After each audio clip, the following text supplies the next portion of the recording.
Engkau mati bagi kami di atas kayu salib untuk menebus segala dosa dan pelanggaran kami. Terima kasih Tuhan, Engkau memanggil memilih kami menjadi umat-Mu, dan Engkau menjadikan kami alat di tangan-Mu untuk memberitakan kasih dan kebaikan-Mu kepada orang lain. Saat malam hari ini kami rindu kembali belajar kebenaran firman Tuhan. Sebab itu Tuhan perlengkapi kami semua, hamba-Mu yang menyampaikan dan umat-Mu, khususnya semua peserta partisipan yang ada dalam Zoom online generasi akhir zaman. Terima kasih Tuhan, demi nama Yesus Kristus kami sudah berdoa. Haleluya, amin. Baik, salam selamat malam Bapak Ibu Saudara. Mari kita mempersiapkan firman Tuhan ya. Di dalam kebenaran firman Tuhan pada malam hari ini yang saya persiapkan dari Keluaran pasal 3 ayatnya yang ke-13 sampai ayatnya yang ke-22. Nanti saya minta Kak Teti baca ya. Saya akan share screen tahan dulu. Kak Teti? Iya. Aduh, sebentar. Ya, Kakak, apa dari Keluaran pasal 3 ayat 13 sampai ayat 22 ya. Keluaran pasal 3. Bentar ya.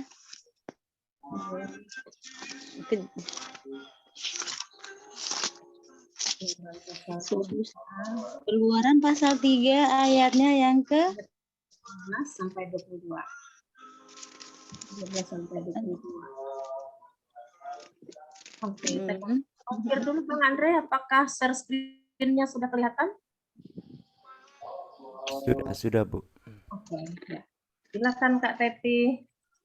Coba diulang lagi Keluaran pasal 3 ayatnya 13 sampai 22.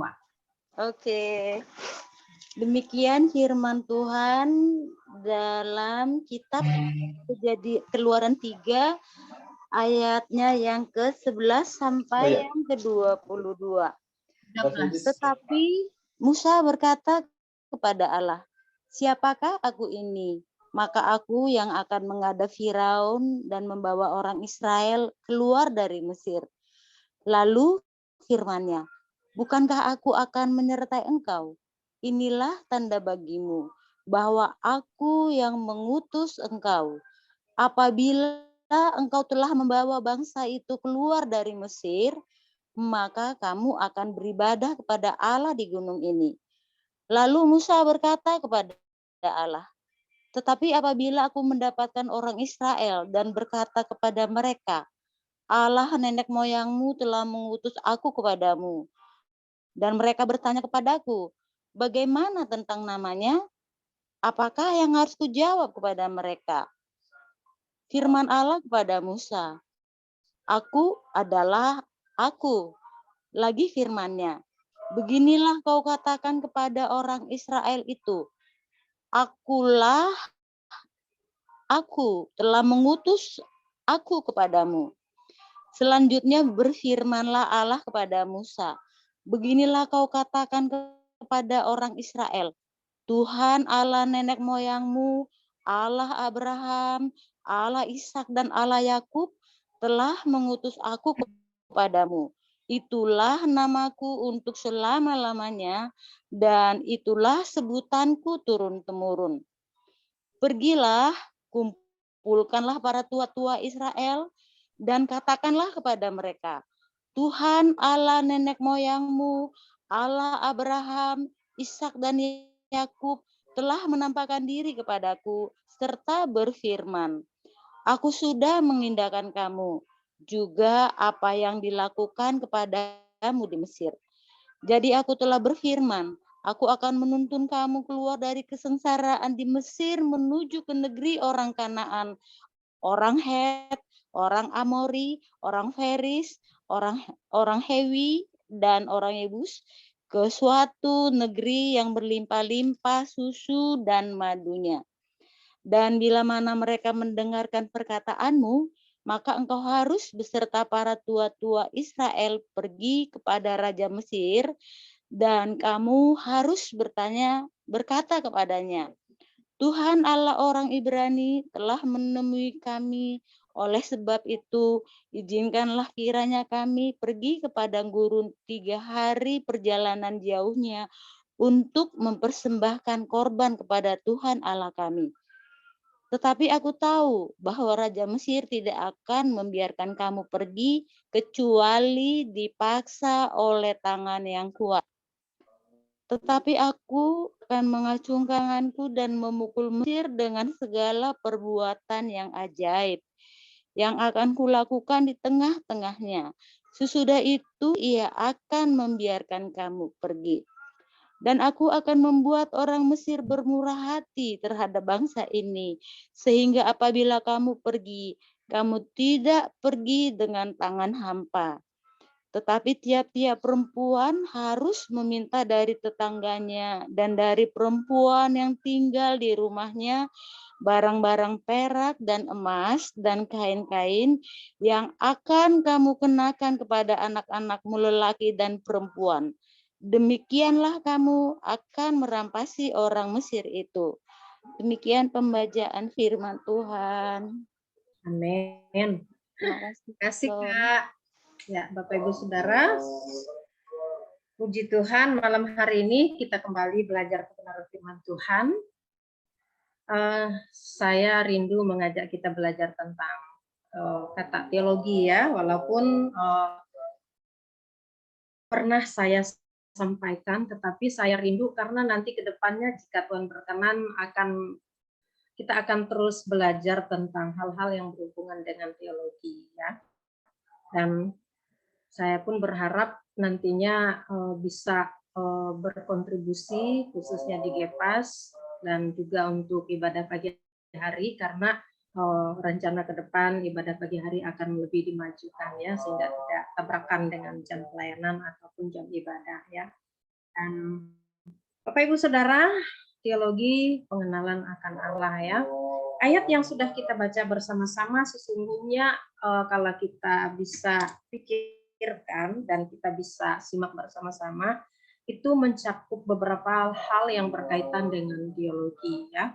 Karena salah satu contoh misalnya ya, saat Musa berkata bahwa lalu Musa berkata kepada Allah, tetapi apabila aku mendapat orang Israel dan berkata kepada mereka, Allah nenek moyangmu telah mengutus aku kepadamu, dan mereka bertanya, bagaimanakah tentang namanya? Apakah yang harus kujawab kepada mereka? Apa yang harus kujawab kepada mereka? Ya, jadi di sana ada satu pemikiran dari Nabi Musa, nanti jika dia berhadapan dengan bangsa Israel di negeri Mesir, lalu orang-orang tersebut akan bertanya kepadanya, ya, bahwa siapa yang mengutus engkau dan juga bagaimana dengan namanya? Yang mengutus engkau itu siapa namanya? Ya. Lalu aku akan menjawab apa gitu ya. Nah, ini bicara tentang teologi Bapak Ibu Saudara. Satu pertanyaan tentang identitas siapakah Allah ya, tentang siapakah nama Tuhan gitu ya. Maka itu sesungguhnya bicara tentang teologi. Lalu Tuhan menjawab bahwa aku adalah aku ya. Lagi firman-Nya beginilah, kau katakan kepada orang Israel, akulah aku telah mengutus engkau kepadamu. Sampai kepada bagian ayat yang terakhir tadi, itu menyatakan tentang teologi ya. Yang pertama, kalau kita melihat di sini, dia sudah menampakkan diri kepada Musa, itu sudah teologi. Allah menyatakan dirinya kepada manusia. Allah menyatakan dirinya kepada Musa. Kemudian nanti Allah akan menyatakan dirinya kepada bangsa Israel melalui Musa. Kemudian Allah menyatakan bahwa dia adalah Allah yang Alfa dan Omega, gitu ya. Allah yang dahulu, sekarang sampai selamanya. Allah Abraham, Allah Ishak, Allah Yakub dan lain sebagainya ya. Itu kan hal-hal yang sudah terdahulu dilakukan oleh Allah. Allah yang sudah bekerja dan berkarya dalam kehidupan nenek moyang orang Israel gitu ya. Kemudian di sini Allah juga menunjukkan sebagai Allah yang menyertai umat gitu ya, yang akan menyertai Mesir, kemudian yang akan berkarya. Jadi teologi itu adalah berbicara tentang hal-hal yang berhubungan dengan Allah, tentang siapa Tuhan, tentang bagaimana karya Tuhan, apa yang Tuhan perbuat, seperti apa penyertaan Tuhan dalam kehidupan sehari-hari. Nah, gitu ya. Jadi Bapak Ibu Saudara, saya berharap bahwa kita tidak akan terlalu sulit untuk memahaminya, dan saya berharap saya pun juga bisa memberikan satu pemahaman atau pengertian kepada kita melalui apa yang saya persiapkan. Tentunya Roh Kudus ya yang memberi Bapak Ibu Saudara kemampuan untuk mengerti kebenaran firman ya. Nah, Bapak Ibu Saudara, nanti kita akan sharing atau diskusi gitu ya. Jadi ini bukan bentuk khotbah ya, tapi ini hanya seperti satu acuan saja yang saya sampaikan kepada Bapak Ibu Saudara ya. Teologi sebagai ilmu agama ya. Teologi itu kadang disebut sebagai ilmu agama. Adalah satu wacana yang berdasarkan nalar mengenai agama ya, spiritual dan Tuhan. Dengan demikian, teologi adalah ilmu yang mempelajari segala sesuatu yang berkaitan dengan keyakinan beragama. Apa sih teologi itu gitu kan ya. Jadi Bapak Ibu Saudara, kita kan selalu berbicara tentang teologi ya. Kalau kita sebagai umat percaya, orang Kristen gitu ya, orang yang menyembah Tuhan, maka kita nggak bisa lepas nih dari kata ini gitu ya, kata teologi. Kata teologi itu adalah ilmu yang mempelajari segala sesuatu yang berhubungan atau berkaitan dengan keyakinan beragama gitu ya. Nah, meliputi segala sesuatu yang berhubungan dengan Tuhan. Tapi Pak, cukup dengan itu? Tentu saja tidak ya. Jadi tidak hanya hal-hal yang berkaitan dengan Tuhan, tapi paling tidak itu menjadi satu acuan. Teologi berarti segala sesuatu yang membicarakan tentang Tuhan, gitu ya Bapak Ibu Saudara. Nah, pertanyaannya adalah apa hubungan teologi dengan manusia, gitu ya? Bagaimana korelasinya, gitu ya? Atau interaksinya lah, gitu ya? Kemarin tadi juga berapa uangnya? Ya, tentu saja ada koneksinya, ada hubungannya tuh Bapak Ibu Saudara ya. Karena kok dari mana datanya? Ada yang ini ya, coba di-mute-kan dulu, Pak. Coba di-mute-kan dulu ya. Ya. Kalau kita bicara tentang teologi, maka otomatis juga bicara tentang manusia, gitu ya. Nah, manusia pasti harusnya ya gitu ya, harusnya tuh berteologi gitu ya. Kenapa? Karena itu menunjukkan dimensi manusia sebagai makhluk roh gitu ya. Coba kita lihat dalam Kejadian pasal 2 ya Bapak Ibu. Kejadian pasal yang kedua ayat 7. Kenapa sih sampai manusia tuh nggak bisa dipisahkan dengan teologi gitu ya. Coba yang sudah ketemu silahkan. Kejadian pasal 2 ayatnya yang ke-7. Silakan Bapak Ibu. Ya baik, Kejadian 2 ayat 7 demikian firman Tuhan. Ketika itulah Tuhan Allah membentuk manusia itu dari debu tanah dan menghembuskan napas hidup ke dalam hidungnya. Demikianlah manusia itu menjadi makhluk yang hidup. Amin. Ya, terima kasih Amang Lamsa. Ya. Ya, napas itu bicara tentang ruah bahasa Ibrani-nya ya, roh Allah gitu ya. Jadi jika manusia berkoneksi atau terhubung dengan teologi secara tidak langsung, karena memang manusia itu makhluk roh, ya. Karena kita ini adalah makhluk roh, ciptaan Tuhan, gitu ya. Itu membuat kita tuh memiliki koneksi dengan Tuhan, connection with God, gitu ya. Jadi secara tidak langsung, yang namanya manusia harusnya dia memiliki satu kesadaran akan hal tersebut.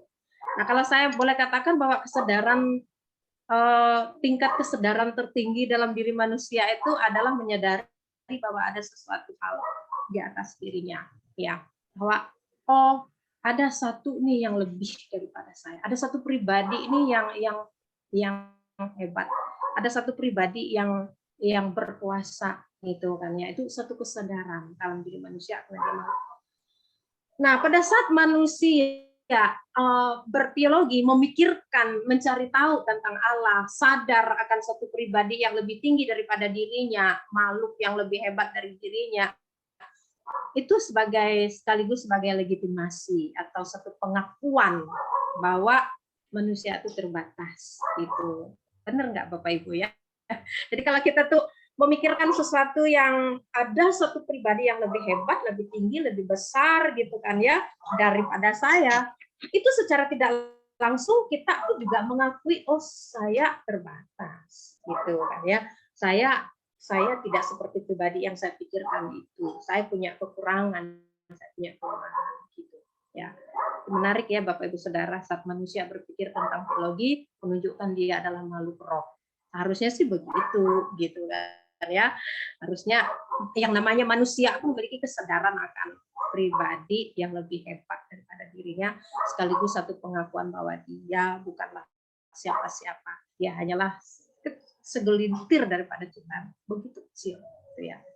Nah, Bapak Ibu Saudara, manusia dan teologi. Kenapa manusia dan teologi agama? Karena kan agama itu terdiri dari sekumpulan manusia atau kelompok, gitu kan ya. Jadi saat manusia memiliki satu pemikiran dan pemahaman, mereka kemudian akhirnya memiliki satu keyakinan, lalu keyakinan itu terkotak-kotak gitu ya. Pemikiran tentang Tuhan itu akhirnya ada satu komunitasnya, ada satu kelompoknya, sehingga di dalam dunia ini kita mengenal agama-agama gitu ya. Nah, di Indonesia contohnya kita mengakui beberapa agama gitu kan ya. Minimal 6 agama ya Bapak Ibu Saudara. Ada Islam, ada Kristen, ada Katolik, ada Hindu, ada Buddha, ada Konghucu gitu kan ya. Dan beberapa aliran-aliran lagi yang tidak terhitung dari sedemikian agama itu ya. Jadi agama itu sesuatu yang dipikirkan, sesuatu yang diciptakan oleh manusia gitu kan ya. Dan sebab itu kan agama nggak menyelamatkan ya. Yang menyelamatkan itu Tuhan gitu ya Bapak Ibu Saudara. Ya, karena manusia itu agama itu satu hasil daya cipta manusia, hasil kreativitas daripada manusia, sehingga terbentuklah agama A, B, C dan D gitu Bapak Ibu. Nah, tapi agama kekristenan itu adalah agama wahyu ya, agama wahyu gitu ya, karena Tuhan mewahyukan dirinya di dalam Yesus Kristus gitu ya. Nah, karena ada teologi-teologi agama, sebab itu di dalam kehidupan kita sebagai umat Kristen, orang percaya, ya, di dalam ilmu teologi kita mengenal satu istilah, yaitu teologi religion, ya, teologi religion. Apa itu?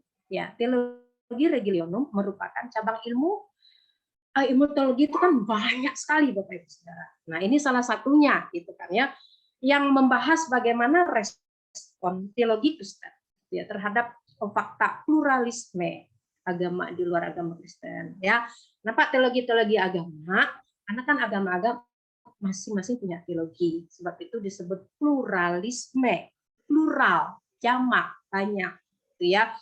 Nah, agama Kristen bagaimana sikapnya atau responnya terhadap fakta pluralisme ya, karena pluralisme itu kan satu pemikiran dari berbagai agama, dan setiap agama mengklaim kebenarannya sendiri-sendiri gitu ya. Agama Islam dia mengklaim kebenarannya sendiri gitu kan ya.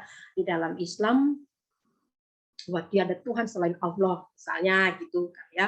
Kemudian di agama Hindu dia punya klaim kebenaran, agama Buddha juga begitu gitu kan ya, Konghucu juga demikian, Kristen juga demikian ya. Jadi sehingga muncul satu istilah bahwa agama sama aja gitu kan ya, satu jalan menuju Roma. Nah, Katolik misalnya gitu kan ya. Nah, yang sering kali jatuh dalam pemahaman pluralisme akhirnya itu menjadi sesuatu hal yang dianggap biasa.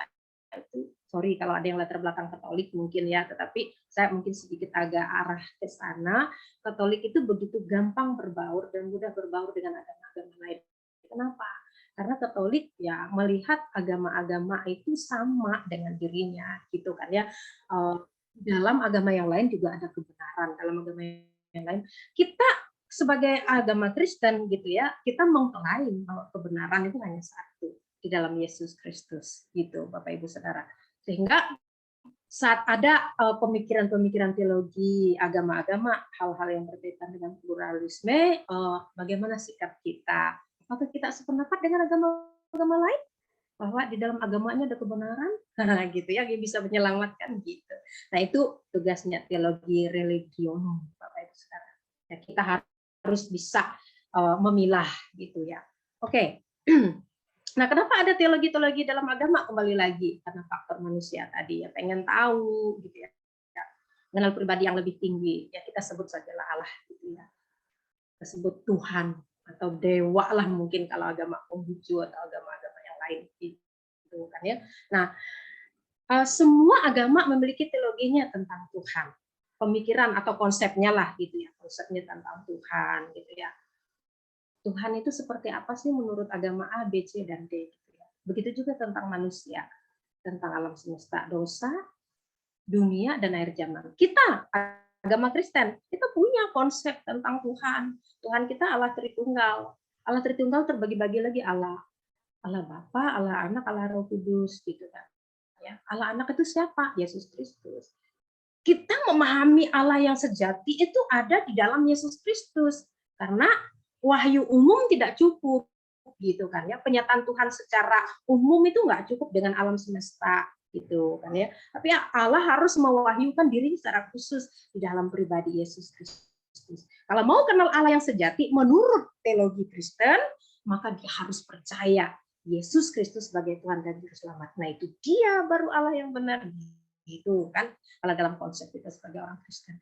Manusia, semua punya konsep manusia. Agama ABC, agama M misalnya. Manusia. Aku tadi tuh baru dapat kesaksian nih dari salah satu teman nih Bapak Ibu Saudara. Ya telepon saya Bu Silvi, kita kan besok mau antar surat nih ke dinas sosial, dinas perempuan dan pemberdayaan anak gitu kan ya. Karena kita mau musda nanti tanggal 27 gitu ya, musda Persatuan Wanita Kristen Indonesia. Di kita akan berkunjung ke beberapa pemerintah sebagai mitra gitu kan ya. Dan ya menyampaikan tentang pembantunya. Bu, saya berhenti ya karena bekerja ART-nya gitu ya. Kenapa? Dia bilang saya itu maunya tuh bekerja dengan majikan yang seiman gitu kan ya. Loh, kan saya kan nggak ngelarang kamu doa, sholat, apa gitu. Terus anaknya jawab, iya nih, aku lihat mbaknya kan doa gitu kan ya, sholat gitu kan ya.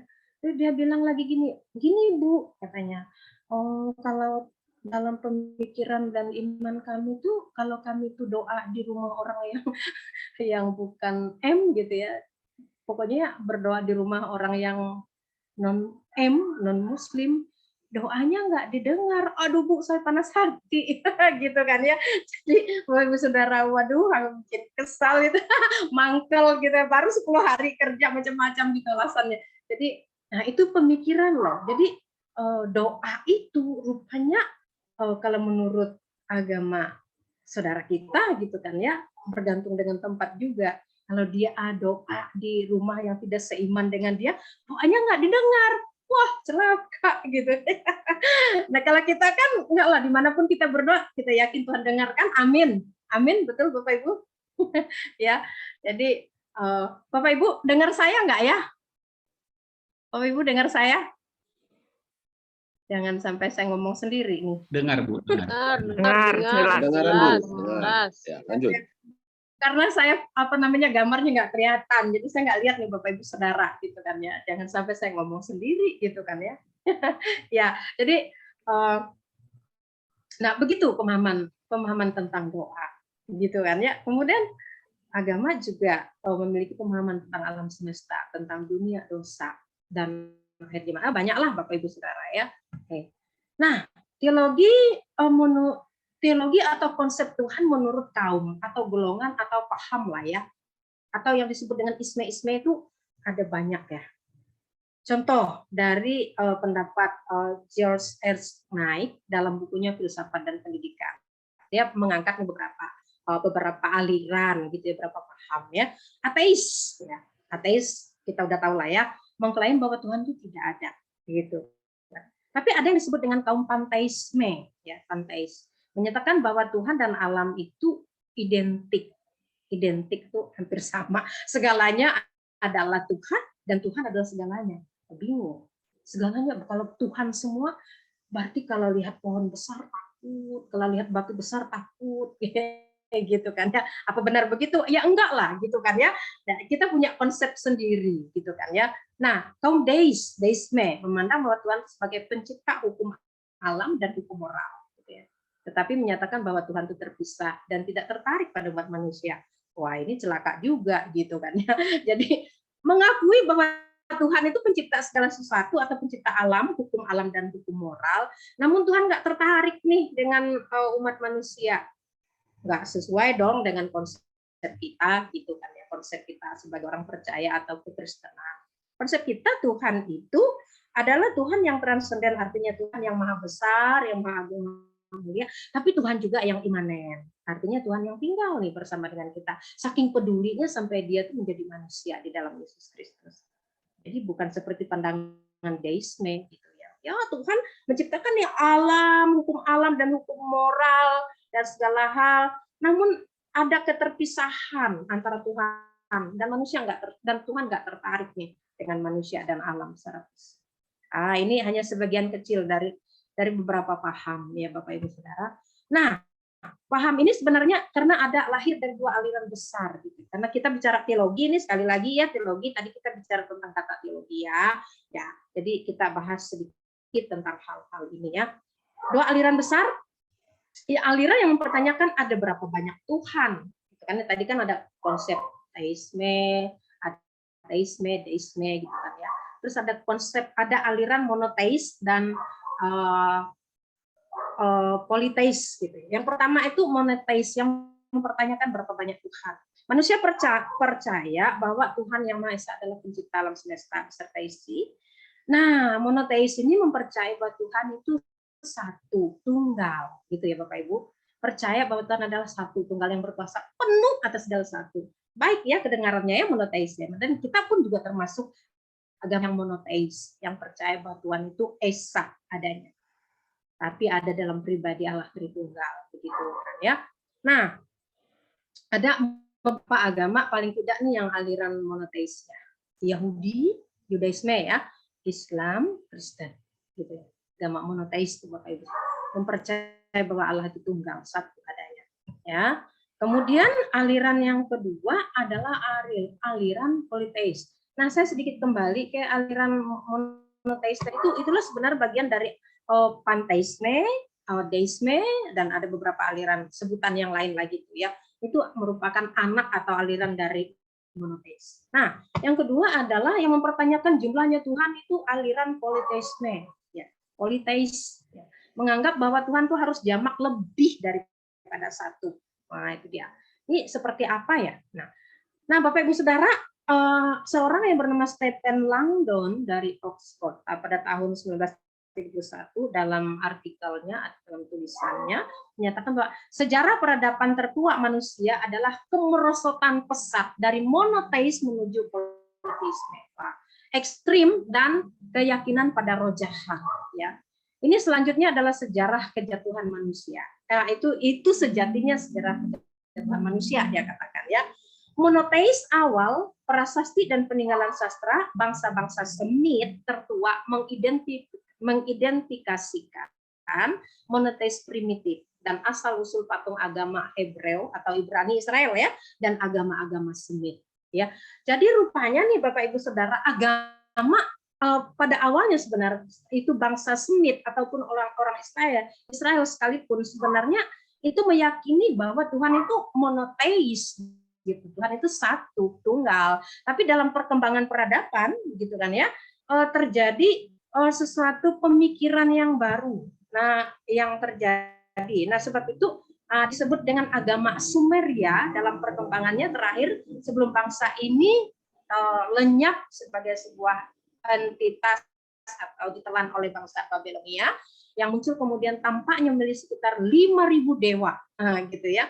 Prasasti bersekitar tahun 300 sebelum Masehi atau barangkali semilenium lebih awal menunjukkan 750 dewa. Pada tahun 1902 ketika Langdon Stephen tadi mempublikasikan teks-teks dari tulisannya, dia ada memuat paling tidak ada 3 dewa, dewa langit, dewa bumi, dan dewa matahari. Jadi rupanya nih Bapak Ibu Saudara, kalau kita melihat dari peradaban manusia kuno, yang pertama itu berpikir bahwa Tuhan itu memang monoteis, satu gitu ya Bapak Ibu Saudara. Tetapi dalam perkembangan selanjutnya ya muncul yang disebut dengan agama Sumeria. Nah, ini setelah perkembangan setelah bangsa Babilonia muncul, tampak akhirnya memiliki dewa-dewa yang banyak. Artinya akhirnya yang tadi itu Tuhan itu adalah satu, kemudian menjadi politeis, menjadi banyak Tuhan gitu ya, banyak Allah atau banyak dewa, Bapak Ibu. Nah, tetapi kita tetap menganut monoteis ya, Bapak Ibu, Tuhan yang satu. Nah, pengertian teologi, karena tadi dulu kita adalah kata teologi sebenarnya teologi adalah pengenalan akan Allah, namun kita agak sedikit berkembang ke beberapa pemikiran. Teologi berasal dari bahasa Yunani theos, yang berarti Tuhan, logos berarti ajaran. Ya, yang mendefinisikan paling dasar tentang teologi adalah ajaran tentang Tuhan, walaupun dalam kekristenan itu tidak hanya bicara tentang Tuhan, ya, tetapi juga banyak hal yang dibicarakan yang berkaitan dengan teologi. Oke, saya sedikit memberikan pengertian dari beberapa tokoh ya untuk teologi itu apa, gitu menurut mereka. Memberikan definisi sebagai berikut. Kalbat, teologi sebagai pengetahuan tentang Allah. Nah, dia berpikir bahwa pribadi Kristus itu sesungguhnya merupakan pusat pengetahuan dan iman. Menarik ya, Kalbat itu berpikir bahwa Yesus Kristus sebagai pusat pengetahuan dan iman. Ya, tidak hanya mengenal Tuhan, akan tetapi juga mengenal keadaan manusia itu sendiri. Jadi dia melihat Yesus sebagai pusat pengetahuan dan iman, kemudian teologi menurut Kalbat tidak hanya berbicara tentang Tuhan, tapi juga mengenai aspek daripada manusia itu sendiri dan manusia. Ya, Henry Thyssen menyebutkan bahwa teologi itu adalah ilmu tentang Tuhan dan hubungannya dengan alam semesta. Ya, kalau tadi kan yang deisme mengakui kalau Tuhan itu menciptakan alam semesta, tapi nggak tertarik dengan manusia dan alam secara fisik. Ya, kan ada keterpisaan. Thyssen menyebutkan teologi berarti bicara tentang Tuhan dan hubungannya dengan alam semesta. Siapa yang menjadikan alam semesta? Ya Tuhan, gitu kan ya, yang menjadikan langit bumi beserta isinya. Itu dalam pemikiran Thyssen, dan tentunya banyak sekali ya berhubungan dengan alam semesta ya. Miral Erikson misalnya, dia menyatakan bahwa teologi itu adalah bidang ilmu atau studi yang berusaha menyampaikan satu pernyataan yang berhubungan secara logis tentang doktrin atau ajaran-ajaran iman Kristen. Yang pertama tentu berdasarkan Alkitab, ditempatkan dalam konteks budaya pada umumnya, dikalimatkan dalam bahasa masa kini dan hubungan dengan masalah-masalah kehidupan. Ini Erikson lebih konkret lagi ya Bapak Ibu. Dia melihat bahwa teologi itu adalah satu studi yang berusaha menyampaikan tentang hal-hal yang berkaitan dengan doktrin atau ajaran kekristenan. Sumbernya apa? Alkitab, dia katakan. Lalu ditempatkan dalam konteks budaya pada umumnya, lalu dihubungkan nih dengan masalah kehidupan hari lepas hari. Ya, doktrin-doktrin iman Kristen, contohnya tentang doa ya, doktrin tentang doa, ajaran tentang doa dalam iman Kristen, dihubungkan dengan masalah kehidupan hari lepas hari. Kalau kita punya masalah, punya pergumulan, punya persoalan, maka doa merupakan salah satu solusi untuk kita menyerahkan kepada Tuhan dan Tuhan memberikan jawaban kepada kita. Nah, gitu ya. Dan John Frame menyebutkan bahwa teologi itu the application of the scripture by person to every area of life. Ya. Penerapan firman atau Alkitab oleh seseorang dalam setiap area hidup. Wah, penerapan firman atau Alkitab oleh seseorang dalam seluruh area kehidupan. Jadi kalau kita bicara tentang teologi, sebenarnya kita tuh misalnya kalau kita sedang bicara tentang firman Tuhan, lalu menerapkan firman Tuhan itu dalam seluruh area hidup kita hari lepas hari, maka kita sedang berteologi sebenarnya. Itu menurut Prim ya, menurut John ya. Karena kadang kita tuh apa sih teologi itu gitu ya, kita bingung. Teologi itu kayaknya sesuatu ilmu yang dipelajari secara teoritis, nggak ada hubungannya deh dengan kehidupan hari-hari. Mungkin kita berpikir begitu, ternyata enggak loh Bapak Ibu ya. John Prim menyebutkan bahwa satu aplikasi dari firman Tuhan, penerapan firman Tuhan atau isi Alkitab dalam seluruh area hidup kita. Makanya karena salibmu, oleh karena salibmu seluruh hidupku milikmu Tuhan. Kuasa salib ya kan, saya senang sekali loh pujian itu ya, karena kuasa salib Tuhan seluruh hidup kita itu jadi milik Tuhan. Kadang kita berpikir bahwa kalau kita dipercaya Tuhan, kita menjadi pendoa atau kita menjadi penginjil gitu ya, itu bagian kita yang bisa kita berikan kepada Tuhan. Tapi area-area yang lain kita nggak beri nih kepada Tuhan. Area yang lain itu menjadi milik saya, gitu kan ya. Area yang lain, mulut saya untuk memuji dan menyembah Tuhan, gitu ya, untuk memberitakan Injil, untuk berdoa. Tetapi kaki tangan saya boleh dong untuk memukul istri atau mengambil barang. Oh tidak. Atau boleh dong tangan saya untuk bisa membuka HP, lalu menyentuh layarnya, lalu saya membuka file-file apa atau situs-situs apa. Oh enggak, Bapak Ibu Saudara. Teologi bicara tentang kita mempraktekkan firman Tuhan dalam hidup kita. Seluruh hidup kita tuh menjadi milik Tuhan, menjadi kepunyaan Tuhan secara penuh. Jadi tidak ada lagi area yang itu, oh ini milik saya, oh ini saya persembahkan untuk Tuhan, yang ini milik saya, yang ini punya saya, gitu. Saya boleh dong melakukan yang ini sesuai kehendak dan kemauan saya, enggak, gitu, Bapak Ibu Saudara. Atau kita katakan bahwa saya bisa memuji menyembah Tuhan dengan luar biasa, tapi hati saya boleh dong masih simpan dendam, gitu ya? Enggak, tentunya enggak di situ, Bapak Ibu Saudara. Jadi artinya bahwa teologi bicara tentang penerapan firman dan seluruh isi Alkitab dalam hidup kita tuh semua dari ujung rambut sampai ujung kaki itu semua area miliknya Tuhan, gitu. Enggak ada lagi. Makanya saya tuh kalau doa suka bilang gini, Tuhan ambil semua, jangan ada di hati saya tuh buat nyimpan kesalahan orang lain, gitu ya. Jangan ada di hati ini buat nyimpan nama seseorang yang sudah membuat saya selalu membuat saya marah. Jangan ada di hati ini ada kenangan-kenangan di masa lalu mungkin yang sulit untuk dilupakan. Jangan gitu. Saya bisa menyampaikan firman, saya bisa khotbah, tapi ada bagian di dalam hati saya yang saya masih simpan untuk daging saya, gitu ya. Untuk kepentingan saya. Oh, berarti itu nggak teologi deh, gitu ya, nggak teologis gitu ya. Jadi sesuatu yang teologis adalah seluruh firman kita renungkan, kita pikirkan, dan firman itu berkuasa dalam seluruh hidup kita, menjadi semua kepunyaan dan milik Allah. Ini menarik pengertiannya John M. Prim ya, Bapak Ibu Saudara. Oke, nah teologi berarti pertama berhubungan dengan pengetahuan lah ya, secara akademis atau yang bersifat teoritis. Oke, kita akui itu karena memang itu kan teologi, ilmu yang mempelajari tentang Tuhan, karyanya, kenyataannya, dan kerajaannya. Ya, kedua, teologi juga jangan lupa juga bersifat praktis. Sebab ketika seorang mempertanyakan tentang Tuhan atau ketika seorang berbicara tentang Tuhan, maka ia sudah berteologi. Secara khusus ketika seorang yang berusaha menerapkan firman Tuhan dalam hidupnya hari lepas hari, dikatakan sudah berteologi. Saat kita berusaha untuk menerapkan seluruh firman Tuhan dalam hidup kita hari lepas hari, saya, Bapak Ibu Saudara, sudah berteologi. Praktisnya ya. Nah, kalau dunia pelayanan begini ya, dalam pelayanan kita tidak perlu nih berteologi atau berbicara tentang Tuhan. Benarkah? Apakah benar dalam pelayanan kita tidak berteologi? Seringkali teologi hanya dianggap berkaitan dengan hal akademis, gitu ya, yang teoritis tadi. Sesungguhnya sering kita lupa bahwa teologi adalah hal yang praktis juga. Nah, ini saya berpikirnya begini, melayani tanpa teologi tidak memiliki dasar. Maksud saya begini, kita tuh harus belajar memang tentang firman Tuhan, belajar tentang teologi supaya kita memiliki dasar. Kenapa? Karena kalau kita nggak memiliki dasar, nggak memiliki pemikiran teologi, kita gampang terombang-ambing, Bapak Ibu Saudara. Ya kan? Kita gampang digoyahkan, gitu ya. Tetapi berteologi tanpa melayani omong kosong. Orang yang hebat berteologi, belajar teologi sampai profesor doktor, tapi nggak melayani omong kosong, gitu kan ya.